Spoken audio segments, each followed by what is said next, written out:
Mind to do that.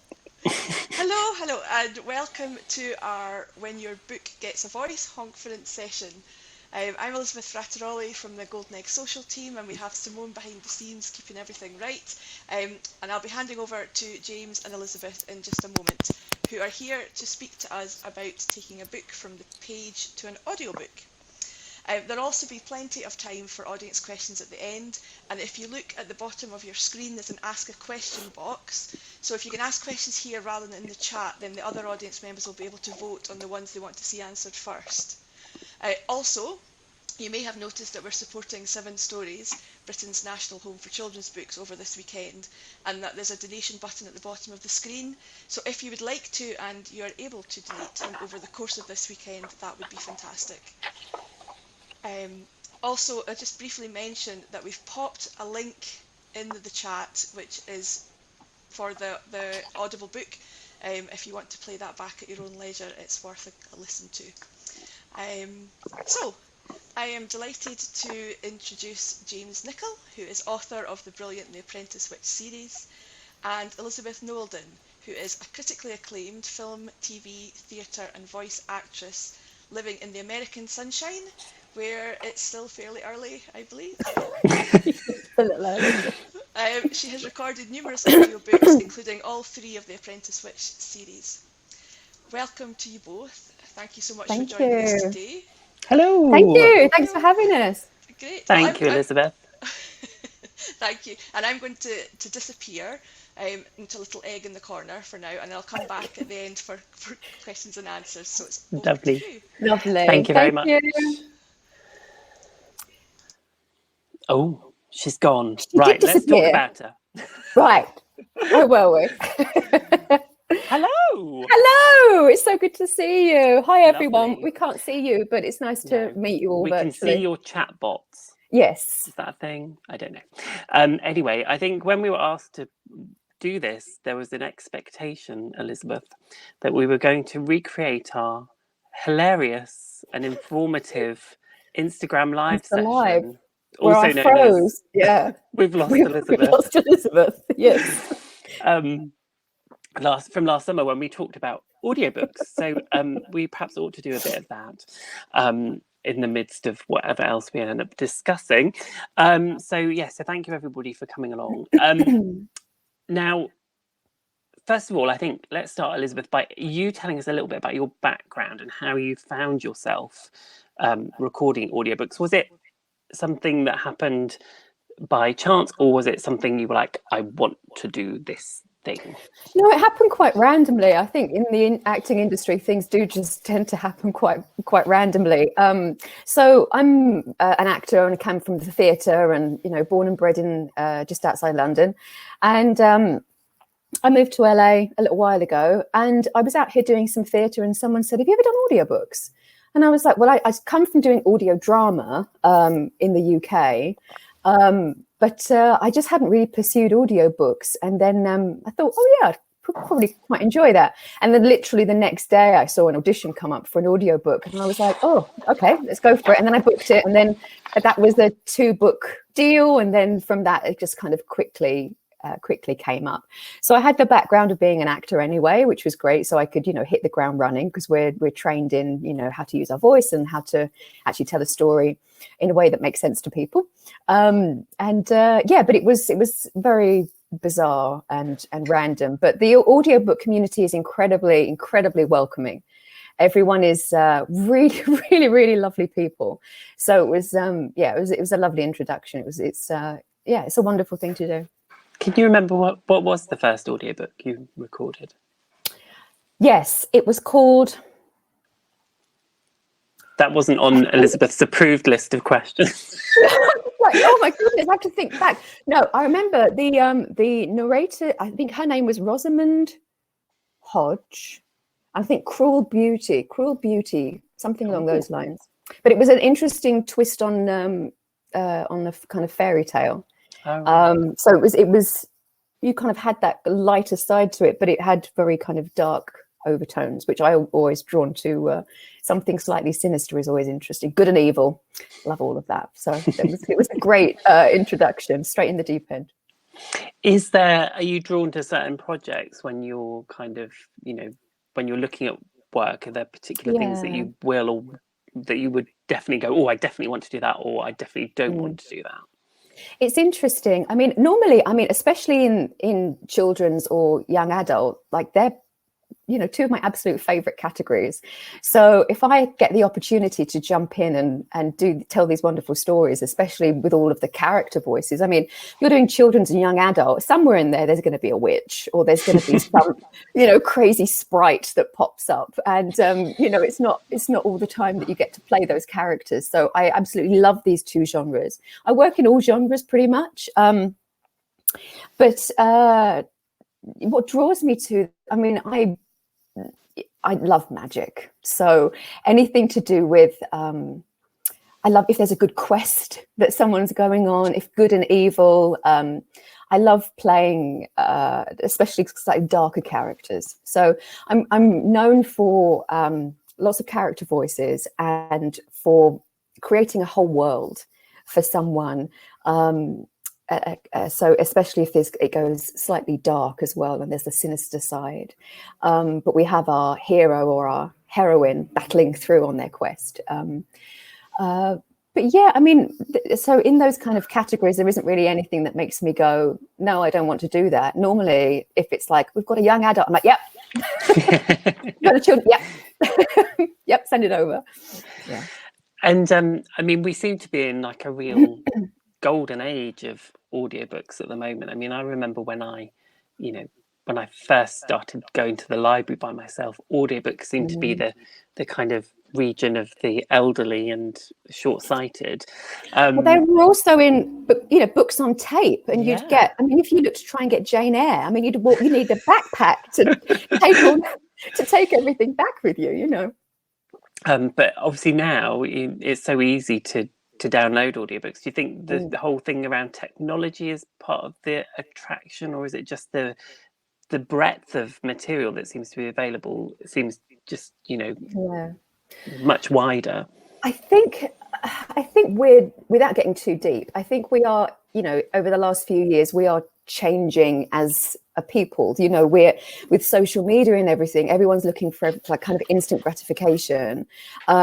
And not that that's a bad thing, but I think it just does kind of change things for us slightly. And, life is complicated, and sometimes the only time people have for themselves is on the commute to work and on the commute back. And sometimes when you want to switch your eyes off, if you've been staring at a screen all day, sometimes you don't want to then read and have to engage that part of you. But you can kind of close your eyes and listen and be taken on a journey. So there's that side of it. There are definitely people who need the audiobook side of things. I've had people reach out. I had one lovely lady years ago send me a message saying that she's has very, very poor eyesight, and that she'd listened to a book that I had done, and she very sweetly took the time to send me a message to say, this is the first book I've read in years. Oh. And how amazing is that? So it really is kind of opening up a whole other world, and it's great for authors as well, because, as I say, there are people who need the audio version of it, and it's great to kind of look at it as a different branch of the same tree, as it were. So you have obviously the original, the Holy Grail, the actual book itself, and then we move off into the audio world. And different narrators have different. Obviously we can get into this, but everyone has a different style of narration. Where some narrators don't do a lot of voices, but it works for them. They kind of set a more kind of measured tone throughout the whole thing and let the audience use their own imagination more for it. I kind of get stuck in completely, and will, any excuse to be a goblin or a sprite, I will take it. But that's how I hear the book when I read it. So it's the narrator's responsibility not to do what we want to do, because it's not our book. We have to stay true to the writer's intention. But we read the book, obviously, when we're prepping it. And I always think that it's my responsibility to give the listener that first experience of the book that I had when I was reading it for the first time. So it's not about changing it. It's about enhancing it, almost like creating a movie. that you watch with your eyes closed, if that makes sense. I think this is quite intimate as well, isn't it? Because you're in effect you're reading a story to somebody, even though you know it's a pre-recorded thing. There's when we read, we're often our experiences of being read to are from childhood, and that tends to stop after a certain point, doesn't it? But there is something very relaxing and makes you feel safe, doesn't it, about having somebody read a story to you. So it must it's a big responsibility you've got there on your shoulders, isn't it? Yeah. No pressure. I think we're doing okay. No, it is, but I mean, I'm the same. I remember I was there when my mum or my dad was reading Narnia, and I was like, no, you did the voice differently last week. So I kind of hold myself to that same standard of, if I was listening to this, how would I want to experience it? And obviously, if it's younger ears listening, you want to change it ever so slightly in your approach to young adult. To if you're doing, an adult thriller, you just have to know how to switch up the genres in your approach. But as I say, for me, I hear the characters very vividly, as most people do when there's good writing. And that's what I hear when I'm reading. So I feel that it's my responsibility to give the audience that, and let them sit back and kind of get taken away on a bit of an adventure. It's because I love listening to audiobooks as well. And I think it's the person. Then is there a correct terminology for the narrator, or are you the what do you like to refer to yourself as when you're reading an audiobook? I say that I'm a storyteller. Okay. But I think also because I don't work just in audiobooks, I work on in different areas, and I'm a poet and I write music and things. So but I think most people would say a narrator. That seems to be the kind of standard. I'm an audiobook narrator. People are like, oh, okay, I know what you do. For me, though, it always seems kind of that is almost detached. It sounds like you're narrating something. If you're narrating that, you're kind of stood back from it and observing what's happening and relaying that information. To me, that's not what an audiobook is. Your narrator, that's a character. That's someone who's in it with them, kind of subtly observing and telling you what's happening, and creating that energy, creating that vibe, so that if it's a spooky scene, you may want, people listen to it with the lights on, or so that you're really kind of building that atmosphere. So I prefer the term storyteller, but I mean, after a while it becomes semantics. It's as long as we're not detached. I think people can sometimes think, oh, I can do that easily because I can read anything, which is great, but there is a skill set to being able to, it's not about being detached, it's about being part of the story and building this whole world throughout the entire thing.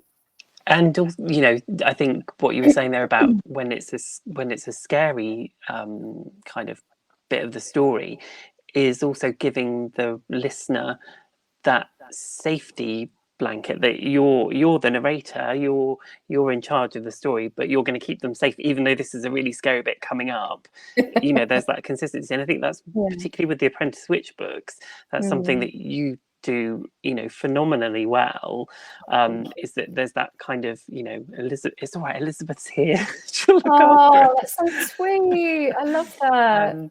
But what I was going to say before was that there are books that I have loved, and then I've gone to listen to the audiobook and thought, thank heavens I found the book first, because this person has done and I don't know whether that's whether that's just my personal take on it, or whether that's whether they've just made poor choices in terms of who they've got to read things.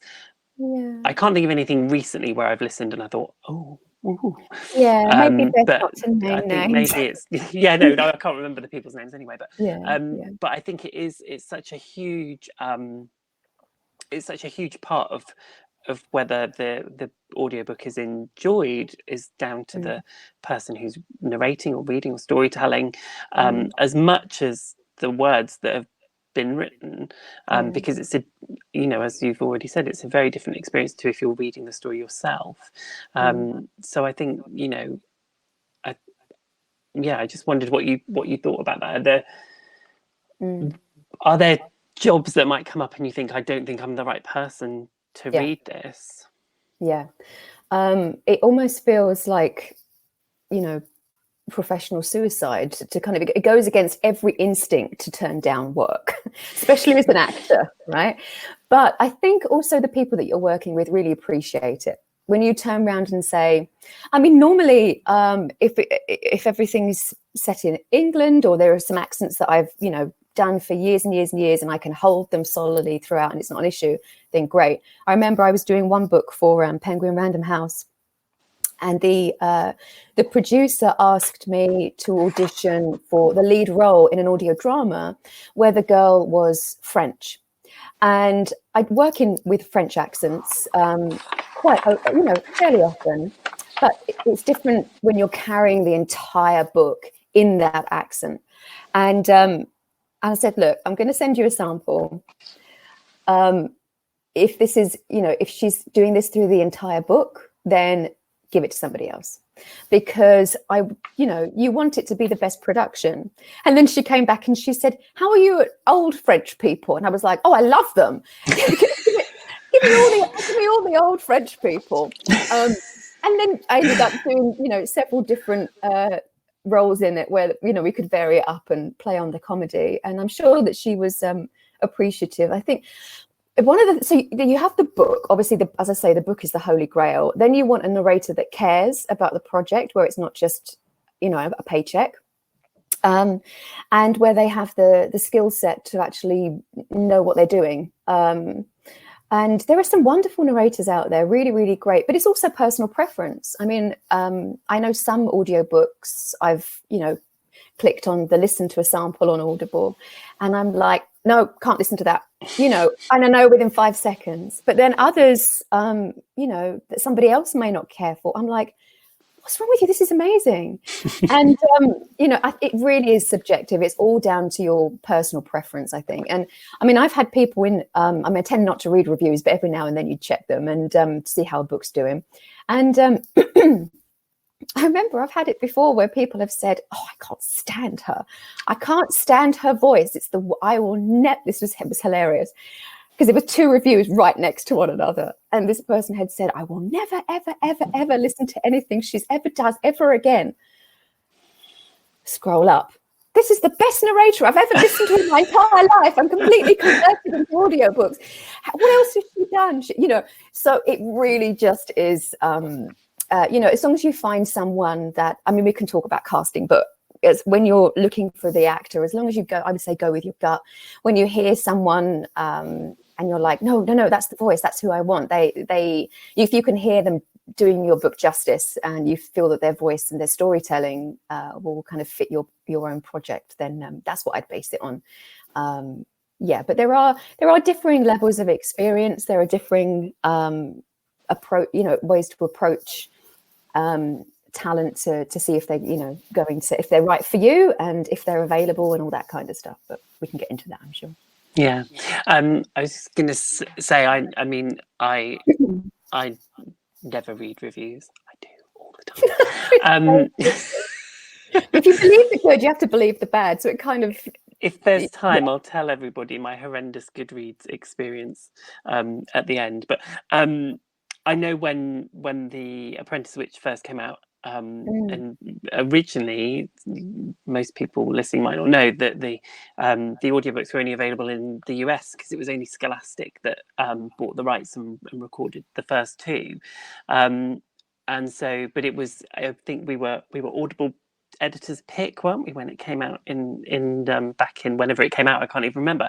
But there were lots of lovely reviews from people, including people that had already read the books and then gone back and got the audiobook as well. And I think it was really lovely to see the combined team effort, Team Apprentice Witch, that it had really gone down a storm. And I'm sure nobody said anything nasty about our audiobook. It was. It's normally, I think, because I have quite a little bit of a lower register than some others, and I can be quite softly spoken, and I think some people, it just doesn't tune in with their ear, with their frequency.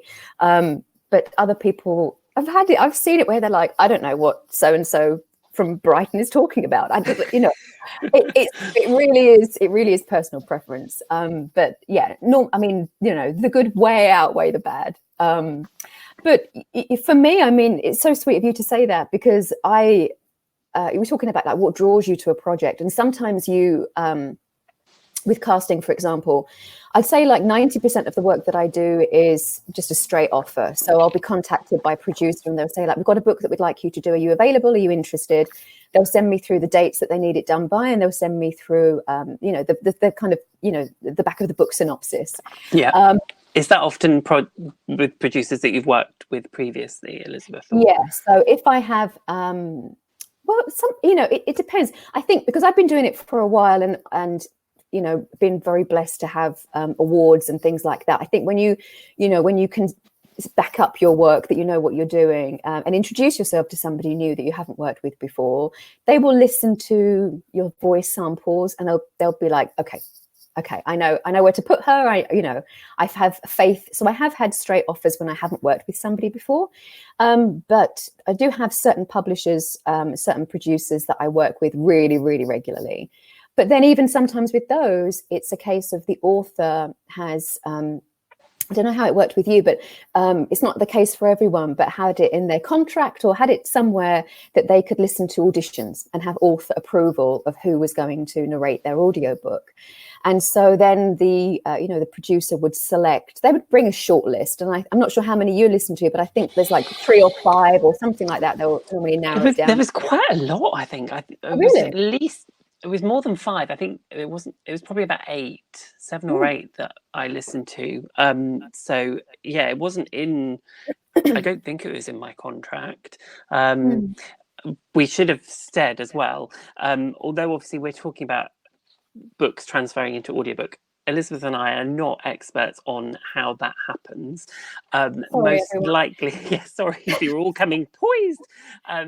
Just waiting. I think what you'll find at the point where your book, where your rights are sold, and I'm sure some of you probably went to Eleanor Bagnall's rights session that was this morning. She's the rights person from Chicken House. So when the rights for your books are sold, the audio rights are sold as part of that, and it might be that your publisher buys the audio rights and uses them straight away, or it might be that they want to get somebody else to do the audiobook. So Chicken House don't do their own audiobooks. They're produced elsewhere. Scholastic do, don't they, in America? So Scholastic bought the rights for the book itself and the audiobook. So they then sent me the auditions. So they sent me about 8 auditions, including Elizabeth's. And I saw somebody had said somewhere in the chat about American people doing awful English accents, and I'm sure the same is true of English people doing awful other accents as well. Not Elizabeth, because she's fantastic.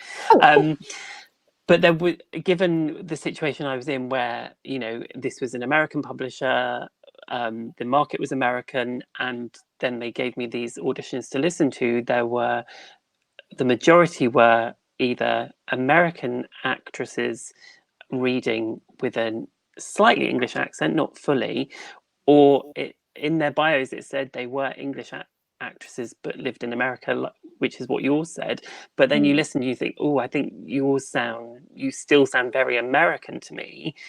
And I wasn't sure whether Scholastic particularly wanted somebody with a more American accent because it was for the American market, and perhaps an English accent might not work well in that market. But I think the thing for me, when I heard your audition, and everybody read exactly the same piece of the book, and it's the scene, if you know it, where Ariane and her grandmother have gone back to the bookshop and they're having a bit of a Barney. The thing for me that you did just brilliantly, or two things on that audition, was you didn't make grandma sound like she was some senile 97-year-old incontinent fool sat in the corner. She sounded, everybody else made her sound really, really old, like her teeth were about to drop out.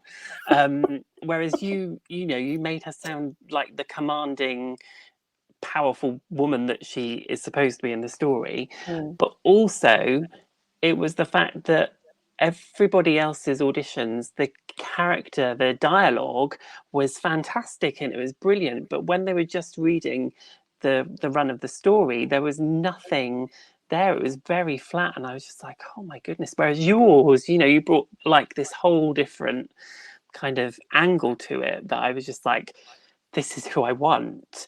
Absolutely. And yeah, just absolutely blessed that they agreed with us. So I don't know what position I was in. If I'd have said I definitely want Elizabeth to do this, if they'd had somebody else in mind, if they would have gone, well, yeah, that's nice, we were only sending you these as a kind of gesture of goodwill, but now get back in your box, and we'll do what we like. But thankfully they were no, we really they really liked you as well. So I mean, it's interesting. Destiny.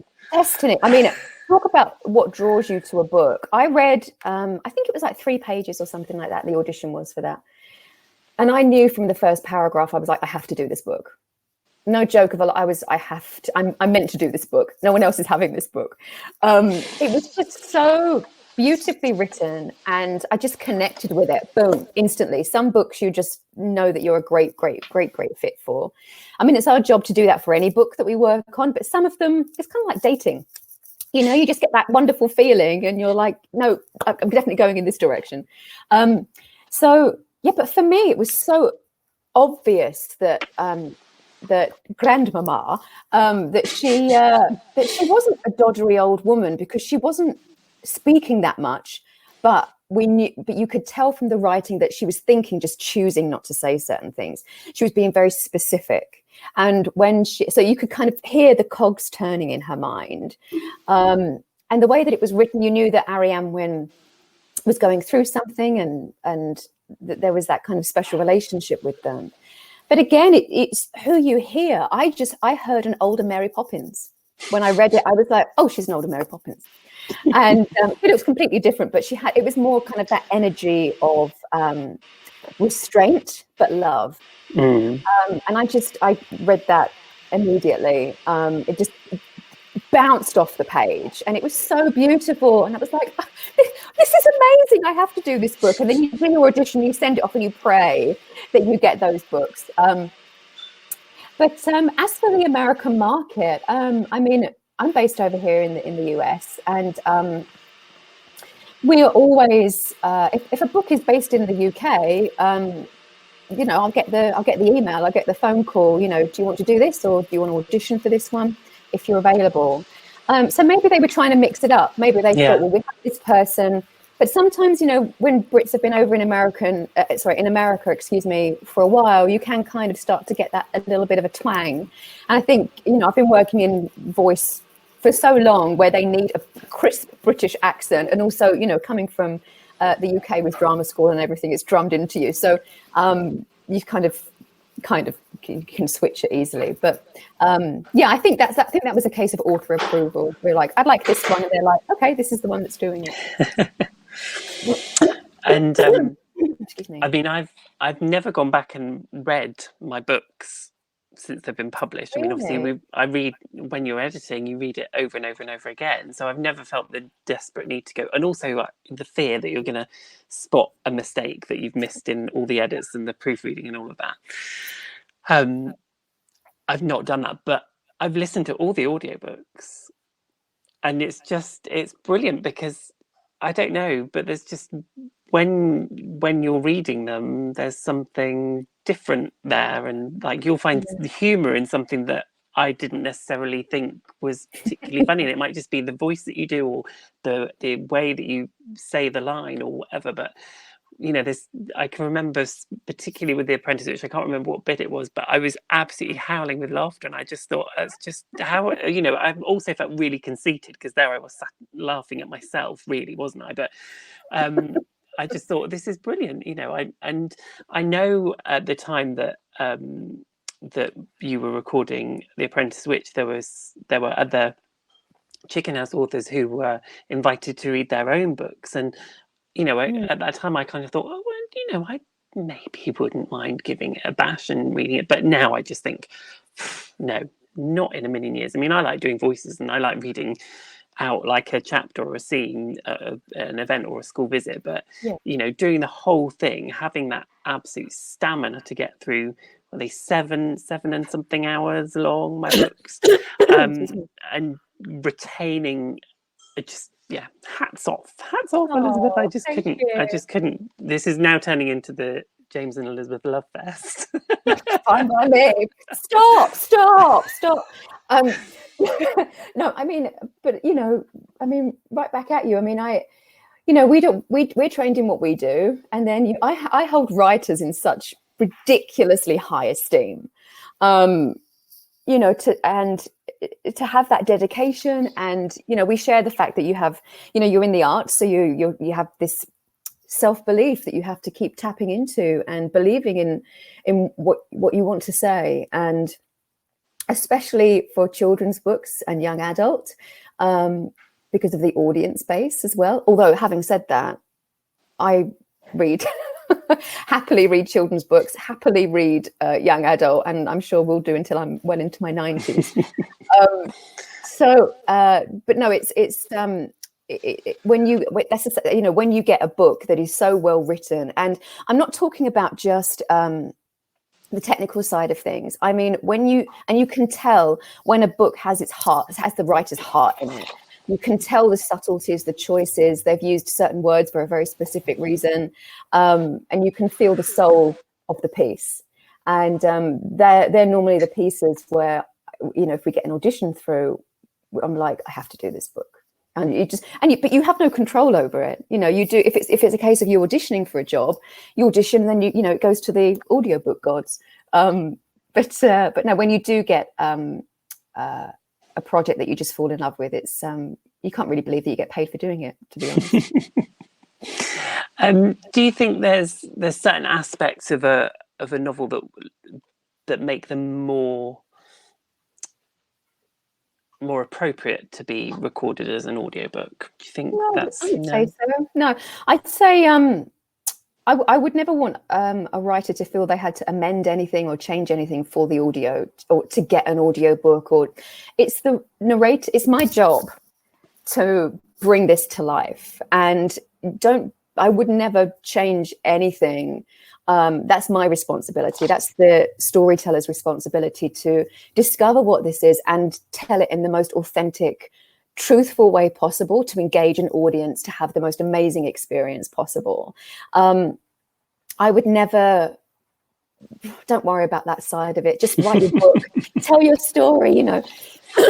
Excuse me. Yeah, just write your book, focus on what you want to put your name to, what speaks to you, what you're happy with, and the rest will sort itself out. Yeah, it's very easy to, especially in the entertainment industry, to try and feel like you have to fit a mold or be what people want to be. Or, I mean, obviously, you as a writer, you'd know more about that on that side of things. But I know as a creative artist, you know, we all go through those stages where we're like, what can I do to make this even more successful? Which is great, and there are always avenues and things that you can do to help with promotion, or to help, you know, with just if you're writing for the first time, to, you know, to get that experience and really learn what you're doing. But it's different from that to your worth. And I think it's very easy for people to go down the road of not trusting your own voice and wanting too much validation from sources where maybe they're not as invested in it as you are. So I would always believe in yourself, write what's right for you, tell your story, and then get a great narrator, and they'll take care of that side of things. And then in order to get it made into an audiobook, again, like you were saying before, it can depend on the deal and everything. But yeah, I wouldn't worry about that side of things. How do you prepare for when you're you know, you've got a gig coming up when you're recording? Yeah. So I read the book. I find that helpful. As a starting place. Surprising. Interesting approach. I know. It's pretty revolutionary, to be honest. As I go through, again, each narrator is different. As I go through, I will make notes about, you know, the characters, and and what's, breaking it down, because you'll normally record an audiobook. Children's books are normally a little bit shorter. I'd say an average audiobook across all genres is about 9 hours, something like that, 9-10 hours. But you probably do that over like 3-4 days, something like that.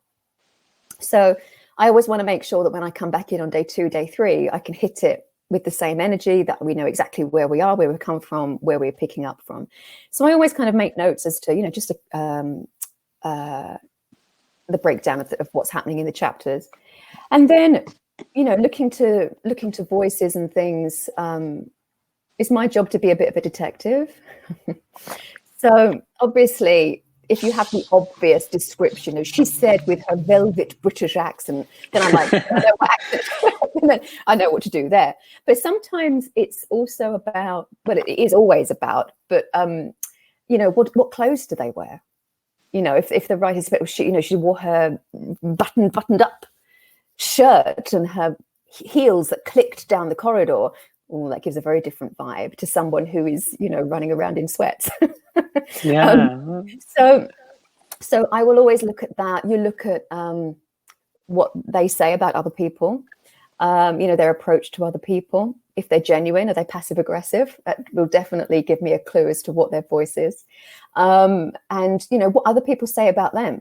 And then asking yourself, but is that person a reliable source? Are they threatened? For example, is that person threatened by the lead and therefore they're doing them down, and they're not snooty in any way? They're genuine and they're just trying to do, they're just trying to live their life. So I'll go through, and then I'll make notes like, any particular words that I want to make sure that we hit for plot, because we don't have visual, obviously. So we want to make sure that names are crystal clear and all of the plot comes across.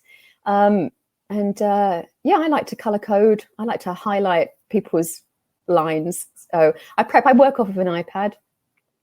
And so I'll just kind of like scroll through as I'm narrating. And like Ariane Wynne was bright yellow. Like there was no way that Ariane Wynne is the lead character in James's amazing books. And she's so bright and beautiful and vivacious. And so I was like, well, she's a definite yellow. And then, you get someone slightly more sinister and they're clearly a purple. So, and, but that just works for me, so that when I come to do these conversations, as I'm scrolling, I can see who's coming up. I'm reminding myself. And it just means that you can kind of keep in the flow of the scene. You don't have to keep starting. But everyone has a different approach. I know narrators who read the book, make a couple of notes, don't do anything else, and they're fantastic. It's just what works for them. Yeah. That's fantastic. And then, so when you're in the recording studio, how do you get opportunity to do many takes of something, or is it kind of, sorry, Elizabeth, we've not got time. We've got to get out of here in 2 seconds. We can't do that 50th take. You normally don't really need to. I mean, I think if you, I think when you're starting out, obviously, and there are definite moments where I'll be like, no, I need to do it again. And the engineer will be like, it's fine. I'm like, no, it's not quite right. Normally at the end of a chapter, very important. And especially if there's an emotional moment or something, or an action sequence or something where the delivery, or especially if it's, a slightly sinister moment, and and there's a turn, and you realize that the story is now, if there's a reveal and we realize that someone who we thought was good isn't, that I will make sure. And sometimes you get it in one, which is great, and you just carry on telling the story because you're so in it. But sometimes you're like, oh, that can be creepier. Let's just do that again. Let's make that extra creepy. And then the engineer will be like, oh yeah, that was way creepier. But now we're in, now with COVID, I mean, I set up a home studio here. So I'd say the majority of the work that we do is self-directed. Some publishers, prefer you to work with a director, which I love. It's lovely to collaborate on something. But most of the stuff is self-directed. So it really is my responsibility to care and to, because I'm putting my name to it as much as the writer's putting their book. So, it's the whole thing, building the whole world. But yeah, I will stop and go back I can't keep doing it, otherwise I'll be in there for years. I did every line 5 times, and it would stop the flow of everything. So you know, when you know what you're doing, you trust, you go and you tell the story, and if something pops up, you're like, I'm going to get that again. I'm going to get that bit again. I'm always impressed because I think, I don't know, before I knew more about it and chatting to you about it, in my head I'd sometimes thought, I wonder if they then like kind of take the dialogue out and just record all the dialogue for one character so that they've got that voice done and then kind of mix it all in. But I mean, that would be a nightmare, wouldn't it? Well, no, we just use our many voices skills. In our heads. It's such a skill, isn't it? It's such a skill to kind of keep the character's voice. But also switching that with the narration as well. So you have you know, someone speaking and then he said, and then put back into the speaking. So you do have to, you know, have a little bit of healthy madness to help you along the way. But I mean, when I coach actors, or if I work with authors, that's one of the big questions. They're like, how do I maintain the energy of a scene without having to keep stopping? How do I play all of these characters in a truthful conversation that the audience is not going to feel like they're listening to something that's been orchestrated, that they're actually just listening to the conversation? And for me, a lot of that is prep with the color coding. That kind of helps me. I know exactly who's talking just by the colors, and I don't have to stop and double check anything. But yeah, I mean, it's a skill set. It does take a lot of work and a lot of practice, but it's really rewarding. And you want to keep the flow going as much as possible. But yeah, no, we start at the prologue, or you know, chapter 1, and then we just read the entire book the whole way through to the end, which is great because you can do the whole arc of the book. It's like theatre in that way, rather than film where you will film out of sequence a lot of the time. This way you can take it from the beginning and you have that whole journey. That's wonderful. I can remember, I was just thinking, I think for all 3 books, I was contacted by the producer. So this is a warning to writers. If you're making up words, if you're making up names, you need to know how they're pronounced, because your narrator won't necessarily, and they, you know, thankfully the producer got in touch and said, can you just do a quick recording of yourself reading this very long list of... That was me saying, I'm going to just double check these. Because this is the thing that's interesting. You hear it when you're reading the book for the first time. You know, I was like, I think it's Ariane Wynne, but I've never heard that name before. Maybe it's Ariane Wynne, or maybe, you know, so you do just want to check, but also you want to make sure that I would hate it if someone has put their love and hours of their life into something, and they press play and they're like, that's not how it's even pronounced. Like I think it's worth sending that email and double check it. Yeah, that was one. That was good, and it was quite fun doing it as well. But it did because I was doing a session before this, not a conference thing, something else, and we were talking about character names and things. And I always say, when if a reader says to me, "How do you say this name?" I always say, "Well, it's how do you think you say it? Because it's your story." It's in your head, it's your imagination, it's nothing to do with me. I know what it is when I read it, but of course it's different when you're reading it out for the recording. It needs to be more kind of what I had in mind, I suppose. So it was quite fun doing all that. I mean, it's up to the author, but it should be up to the author. Yeah. It's not me thinking, well, I think it should be this, or if the author is okay with that and they want to know what my instinct was on it, then great. But it should never be me saying, I'm not even going to ask, I'm just going to do what I think it is. I mean, if I was casting, I'd sack that narrator immediately. That's not your job. It's not your job to rewrite the book or to think, well, I think it could be better like this. I mean, no, I mean, that's just not appropriate in any way, shape or form. No. So I think I saw something in it. Somebody was saying it would be nice if Elizabeth could read a bit of the book. I mean, that's why we put the link in, so you could. Have you got a copy handy, Elizabeth? I actually do. Give me 1 second, and I'll come back. While you're doing that, I read it for Goodness knows how long. Okay, I'll While return. Elizabeth's finding her copy of the book, I'll tell you my horrible Goodreads story. So I used to tell everybody that I didn't read any of my reviews. I was very kind of, Catherine Hepburn about it all. Don't read reviews. It's up to people what they think about the book. But secretly, I was reading all the reviews, and I was reading Goodreads reviews, which is always a recommendation not to read Goodreads reviews because people are quite unkind on Goodreads. But I was reading my Goodreads reviews, and then one day it was an American reader who'd left a very long, very negative review of The Apprentice Witch. Not the audiobook, I hasten to add, Elizabeth. It was just the standard book. She didn't get it. It's fine. It's not everybody's cup of hot chocolate. But the thing that annoyed me was the fact there were two things that annoyed me. The fact that it was such a long review, given that she didn't like it, but also the fact that she kept spelling my name wrong.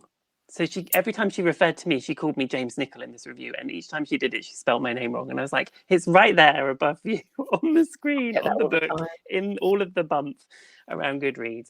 And then also the fact that she'd got several things wrong. So she hadn't read the whole book. She'd stopped after page 27 or something, which she admitted in the first few lines of the review, but then proceeded to tell everybody what was wrong with the book, but got it vastly wrong because she hadn't read the whole thing. So I was just like, I wouldn't normally reply to a review, but I felt I should reply and just say, okay, I think you've got some things slightly wrong here. I wasn't going in to go, you can't say you didn't like my book. But as I clicked on reply to this review on Goodreads, this message pops up on the screen and it says, okay, so you got a bad review. This is not the end of the world. And it's this lovely message just saying, make yourself a cup of tea, go and do something else for 10 minutes. Bad reviews actually increase the chance that people will read your book because it shows a more balanced review, blah, blah, blah, blah. And it did. It made me stop. I didn't reply. I closed Goodreads down and went off and did something else. But I couldn't tell anybody this because I kept telling everybody that I never read reviews and I had this brilliant Goodreads review story. So I had to come clean in the end and tell people that, yes, I did look at Goodreads. And actually, there's been some really lovely stuff that's come through from Goodreads, questions from readers where people have sort of said, the things I like to know when I read a book, all those kind of really weird details, like where do they do their laundry? Somebody was really interested in where she does her laundry and how does she get paid? And it was like, I knew all of this stuff. It was all stuff I decided when I was writing the book, but it just can't go into the book because it would then be, War and Peace. So I got to reply and fill them in on the fact that she does most of her laundry at home, hangs it over the bath. She's paid through the post office. Part of her wages comes from the town council and part of it comes from the Civil Witchcraft Authority. It was just like, it was lovely to kind of fill in those blanks. I love that though. Yeah. That dedication to how does it happen? I need to know more. I come up with a whole nother book on the backstory and the daily lives of the villagers. Absolutely. Who works at the post office. So I have here. Oh, look, it's such pretty, the hardback. Can we just take a second to just look at how beautiful this artwork is? It's really lovely. And the really strange thing is, the guy that did the illustrations, Leo Nichols, no relation, I hasten to add, is from Norwich. Oh, really? That's nice. Yeah. And I was like living like an hour's drive away from Norwich at that time. Obviously not these days. What bit are you going to read for us, Elizabeth? Well, let's just start at the beginning, and then hopefully we'll get people to. And 7 hours later, read the book. Are you sitting comfortably? Then I'll begin, as Mother would say. I'm going to mute myself while you read. I won't read too much because I know we want to get to questions, but just to give you a little taste. Okay. Chapter 1. The Civil Witchcraft Authority. Witches of Highland, the poster declared. Your country needs you. Join up today. Ariane Wynne stared up at the elegant woman gazing proudly from the poster. The woman's hair was golden and flowing, her lips bright red. She wore the dark navy uniform and the silver star of a fully trained witch. Ariane Wynne glanced down at her coat and the space that her own star would soon occupy. Far-off bells sounded the hour, cutting through the noise of busy morning traffic rushing past, horns screaming out across the bustling street. She would be late if she stood daydreaming much longer. Grabbing her bag, she skipped between the crush of passers-by through tall wrought iron gates, following the signs for registration. Steps led through an open doorway and into a long, gleaming corridor. Other witches rushed past, some now proudly displaying bright new stars and broad grins, as did administrative staff carrying stacks of files or clutching clipboards. The air was full of excited chatter and the tang of damp wool coats and antiseptic cleaners. Ariane Wynne's wet shoes squeaked across the polished floor. She joined one of several haphazard lines and suddenly wished she hadn't. Jimmer Alverston was handing over her identity card at the desk, surrounded as ever by a small group of other young witches. Jimmer looked just like the witch on the poster outside, all flowing golden hair and bright smile. Ariane Wynne patted nervously at her own messy curls and tried to shrink back into the line. But she was too late and too tall. One of the other girls, a neatly dressed witch who Ariane Wynne recognised as Polly Walden, nudged Jimmer and pointed in her direction. Jimmer glanced over, offered a mean, tight smile, and whispered something to the others. The corridor rang with cruel giggling, and Ariane Wynne went red. This is all I need, she thought. Whatever did I do to her? Jimmer was cruel and a snob, and you were either with her or against her. She'd been like this since they first met at school 5 years ago. As they had been the only witches in their year, everyone had assumed they would get along. But Jimmer had made it quite clear she didn't want to be friends with Ariane Wynne. And that was that. "Oh, look, it's Ariane Wynne Dribble," Jimmer called out as she retrieved her card from the young man at the desk and tucked it away in the silly, tiny beaded bag that she always carried with her. "Ready for your evaluation?" More laughter. Jimmer moved slowly down the line until she reached Ariane Wynne. "I've already been offered a position as a private witch for a family in Highbridge, you know," she said smugly. And we can leave it there. So I hope everyone could hear that. Oh, Elizabeth, that's such a treat. So wonderful. And the other Elizabeth. So much. I know, I popped back up as if by magic. She summoned her. She appeared as if by magic. By magic. Thank you so much for reading that. That was an extra treat that we didn't all expect. And James, Oh, your my pleasure. face whilst listening was just I was beautiful nearly to watch. crying. I've never heard of. I mean, I've heard the audiobooks, obviously, but I've never had a live performance. I know, that was really something special. special. Thank you. It was. Thank you very much. No, my pleasure. It's great fun. It's a wonderful book. So we've got time for a few questions here. Oh, lovely. Whilst you're in voice mode, and you please don't necessarily have to do this, but somebody has said that they are dying to hear your gobbling voice now. Oh my goodness, goblin. Well, it depends. I mean, like some goblins, you might, like, I don't know, like they might be a bit Essex, mightn't they? And they're normally quite like big and boisterous, but you could have a goblin who's actually a bit nervous about life. You just don't know. One of my favourite characters, I would say, is Esther, which is another character in James's book. And he's a small blue creature, and you don't know if he's good or bad. But he very much talks like this. And you can imagine, dare insult him. Just imagining this tiny little blue creature just bouncing around the place.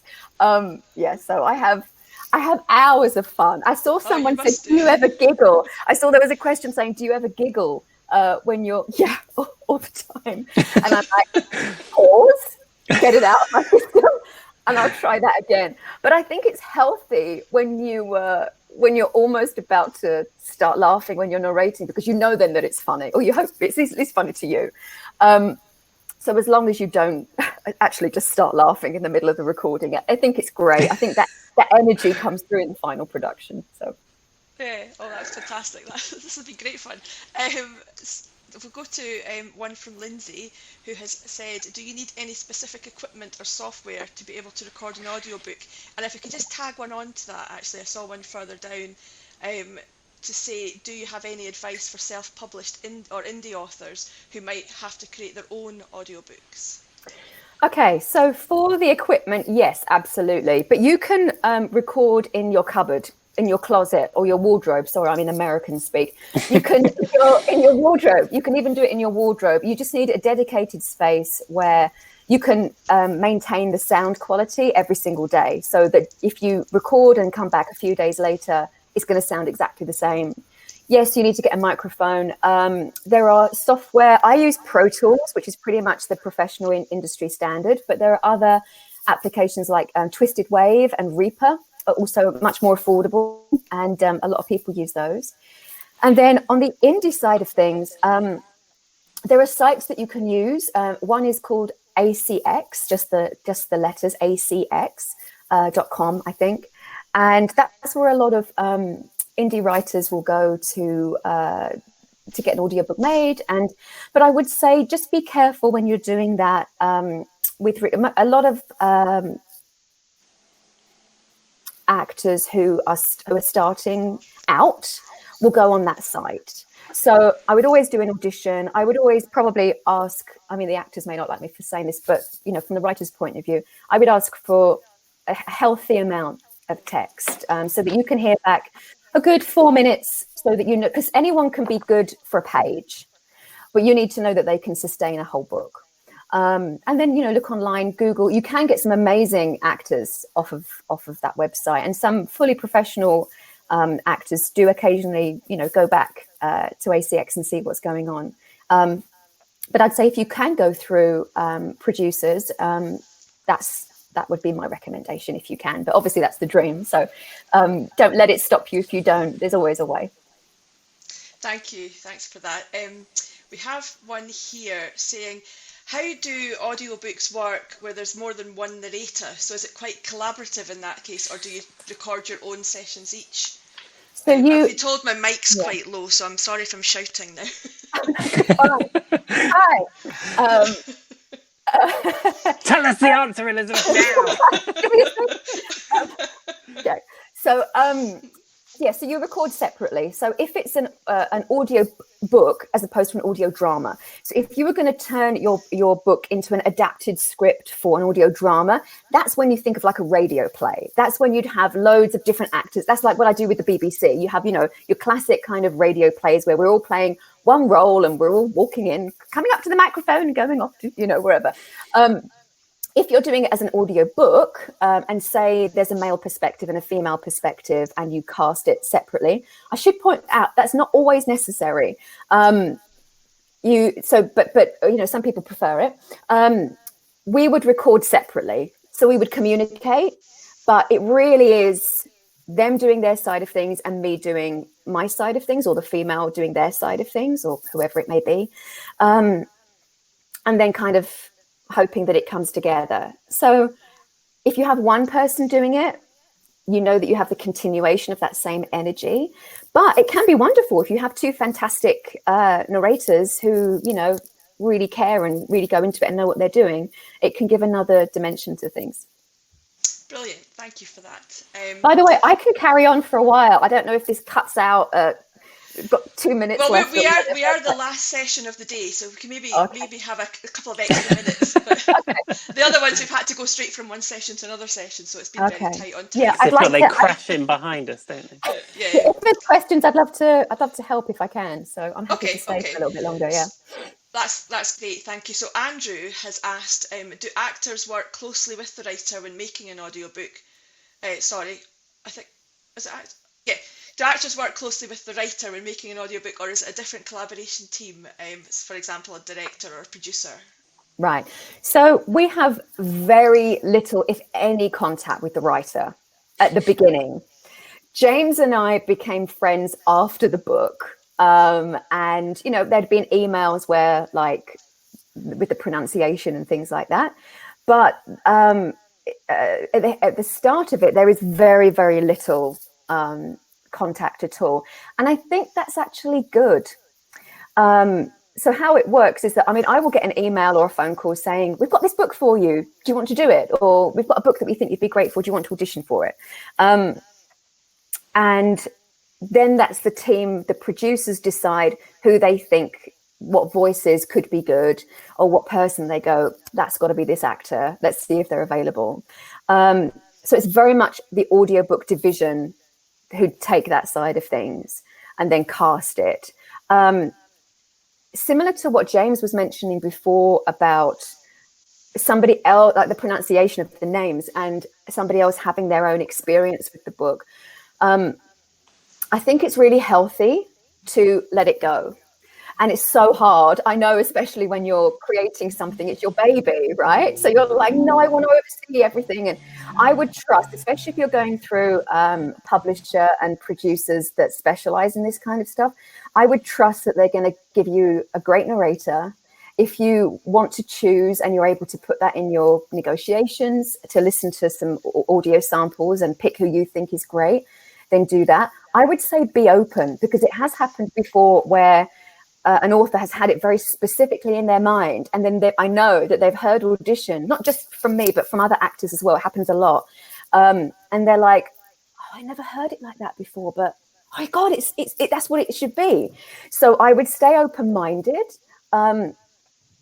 Something that is tricky, I don't know if this helps, but sometimes an author will say, I think this character should sound like this. That's hard, because, you know, we have to give the audience our first read of how we experience the book. I may hear a character very much like Colin Firth, and I'm like, it's Colin Firth. I'm doing Colin Firth. That lead character is Colin Firth, right? But if the writer says to me, and the lead character should definitely sound like Boris Johnson, then I'm like, okay, I don't like, now I have to rethink my instincts. And I would say, let the actors use their instincts, let them come from having their first experience of the book, and trust that they're going to bring it to life in the best way that their instincts allow, rather than being too focused or too concerned about making sure it's going to be okay. Trust them, they will do a good job. And then, I mean, I always think it's lovely to have a little email at the beginning, you know, hi, I'm glad you're doing the book. It's lovely to connect, or afterwards. And that's how we, I mean, I think I can't remember if I stalked you. I was like, I need to know who wrote this amazing book. I want to be friends with this person. I think it's when I found you in my wheelie bin, Elizabeth. That's when it got out of hand. Oh, only then? Oh, okay. Like, you're into it, wasn't it? Oh, okay. It's interesting because I remember they did ask me if I had any specific instructions in terms of voices. Can you remember? No, I don't remember. I mean, I know sometimes people will say, you know, this, because often they will send the writer a Q&A to give the, you know, to make sure that we are giving you the right thing, and to make sure that they are going to cast the right actor for it. So we can get things through. Often we get things through, which is really helpful. Like, this is a cross between this and this, if it was a movie, or we categorize it very much as a magical sci-fi with a hint of this, or so things like that are really helpful. But when it gets so general information is really wonderful. When it gets really specific, but there's ways of saying it as well. Like, if a writer said to me, I hear them like this, but I'm totally open to what your instincts are, that's great. If it's a case of saying they have to be done like this, then you can kind of tense up, because you're trying to fulfill something that doesn't feel natural. And especially when you're just using your voice, you want it to come from the most truthful place to communicate effectively the story. So that's the only thing that can be tricky on that side of things. Yeah, she ignored my request for Ariane Wynne to sound like a Geordie with bronchitis. But, No, that I would love to hear. No, I think all I said is that Ariane Wynne shouldn't have too posh an accent, and Sally I do remember that. Slightly soft Yorkshire accent, only just to differentiate the fact that they'd travelled a distance.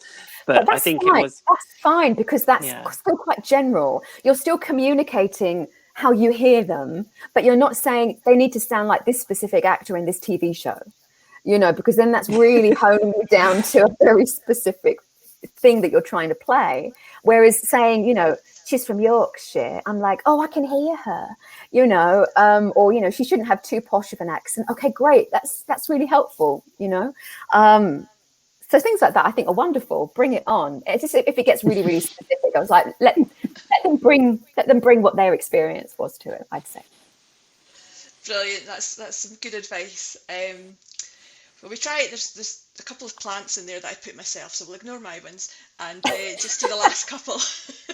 Which from Fionn, she says, if there isn't mention of an audiobook in the publishing contract, are you free to go ahead and make an audiobook of it yourself? That's to you, James. Yeah, I think that depends on how the rights have been sold in terms of your publishing contract. So if you sold your full publishing rights to one publishing house, which is not uncommon, then the audio rights will be included in that. That's why it's good to have an agent, because they will obviously say what they would recommend in terms of, you know, what you're selling when you sell. So that's, yeah, it tends to be that you would, I think it's fairly uncommon that if you sold the rights to a publisher here in the UK, that they wouldn't want the rights to the audio as well. But as I said, some publishers do their own audiobooks, others will sell to another. So like in the UK, they're published by Belinda, I can't see on that, Belinda Audiobooks in the UK, and it's Scholastic in America. So yeah, just look carefully at that point. But that's why your agent will hopefully manage that bit for you as well. Or if it's then through the through your publisher, then it would be whoever manages the rights within the publishing house that will look after it for you. And they generally come to you and say, we've had this offer to publish an audiobook. Are you happy with it? I mean, of course, you're not really going to go, no, I don't want you to publish my audiobook here in the UK. I was like, yes, only if Elizabeth is recording them still and they're using those recordings. And only if she does it in the accent of, you know, Boris Johnson. No. Could you imagine? Although it's funny because some of the voices, like one of the characters in James's book is Mayor. I mean, the name alone, the name is Mayor Belcher, and he was just one of these guys that I just heard instantly, and then he just sort of, you know, like these jowls kind of going from side to side as he kind of bumbles down the street, his rotund stomach, you know, thinking he knows everything. But that came to me. I realised that I was doing the voice of the prince's dad in Sleeping Beauty, in Disney's Sleeping Beauty, that I had watched when I was a child. I was like, oh, I'm doing him, you know. So inspiration comes from different places. Something that may be helpful if people are on the fence with audiobooks, because it may not be for everyone. I know a couple of authors have said to me after the fact, and obviously I won't name any names, but they have said to me after the fact that the success of the audiobooks have helped them secure another deal for interesting. Yeah, that's good. Yeah, so it can always be helpful. A team effort. So our very last question is from Joe, and they're asking, how about Audible? But I'm not sure, in what context are you asking that, Joe? Just to record direct to Audible, or I'm not quite sure what that means. So the Apprentice Switch books are available on Audible, but they generally go through the publisher, don't they, Elizabeth? I would have thought. So your publisher will negotiate with Audible. And then they can get them from them. Yeah. Although I think do Audible do their own recordings as well? They do. Yeah, they do. But it is a kind of Audible, Amazon, but Audible specifically for audiobooks. It's kind of the main place that people go to listen, and it's kind of really, really taken off. So that's normally, I don't know if it's an exclusivity deal that they have on it, but I know, for example, with The Apprentice Switch, it was in America first of all, and that was to do with, you know, the publishers, and then it was switched over to the UK as well after quite a while, which was really interesting. But as for, getting it actually on Audible, I think, as James says, once it's not concrete. I'm not an expert on this, but I think it's kind of part of the deal. Like when you're going to have an audiobook made and you're going through your publishers or that audiobook side of that team, it's kind of a given that that's where it's going to end up. Yeah, such a big part of the market, isn't it? Particularly with people with subscriptions and things, it would feel silly for it not to be included with Audible. And also, just to finish up, like I've had so many wonderful interactions with listeners, and how, like, there was a couple of a lovely girl wrote to me, and she said how her and her sister buy the book, they buy the physical book, but they don't read it until the audiobook comes out. And then it's something that they do together, where when it comes out, they listen and read. And I just had this such wonderful image of these two girls sitting there and both turning the page at the same time. And I've had, ladies contact me saying how they've gone through cancer treatment and they've listened to an audiobook and it saved them. Some, especially with COVID, I've had people reaching out saying, thank you for these books, because in the morning I'd listen for half an hour and it would kind of give me comfort and set me up for the day, which you never necessarily think about when you go into doing something like this. So there's a massive market for people who need audiobooks. There's a lot of love that can come through them, especially obviously if you're doing children's books or young adult. It's a wonderful escapism as well. So I hold you guys, you writers, in such high esteem. And if anyone ever wants to reach out to me, my email is info@elizabethknowelden.com. And if you have, I should say not general questions, obviously, because there may be so many and I may not be able to get back to you. But if you have questions about if you're looking to narrate something, if you know someone that needs audiobook coaching or whatnot, I'm here and I'd love to help you guys. Also on Instagram as well. That's an easy way to get hold of me as well. Brilliant. I was just trying to put that in the chat without anybody noticing that's what I was going to do. So that was there we go. Excellent. Well, thank you both so much for that. I know we've gone over a bit, but I have a feeling this conversation could just last for hours. It's been fantastic having you both here. Thank you, Elizabeth. Thank you. And thank you everybody listening for your questions as well. As I say, it's been great to have that interaction. Just before we go, just a small reminder that, if you have enjoyed this session, which why wouldn't you, to be fair, and are able to donate to 7 Stories, I know it would be hugely appreciated. Yeah, thank you. My lovely assistant. And it just remains for me to say thank you very much to our fantastic guests, James and Elizabeth. It's been an absolute pleasure. Oh, thank you. Thank you very much. Thanks, everybody.